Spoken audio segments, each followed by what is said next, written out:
وهذه إجابة عن معنى خنياب.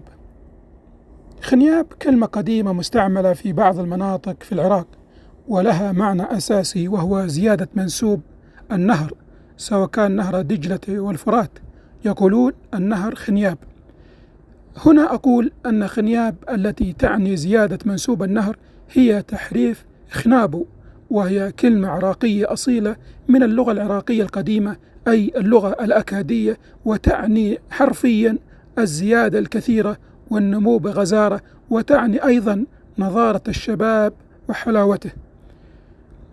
هناك لفظة أخرى مطابقة كتابة ولفظا، خنياب، وهي كلمة أصلها الفارسي مكون من جزئين، خون وتعني الدم، وآب وتعني الماء، فالتفسير الحرفي لها مياه الدم. وخنياب استعملها الفرس في أشعارهم للدلالة على الحزن والأسى، وكأن الدموع أصبحت دموعا من دماء. هذا المعنى يستعمل أهالي جنوب العراق للدعاء على الإنسان العنيد والمشاكس، وخصوصا الأطفال والشباب، وكأنها دعوة بالبؤس والشقاء.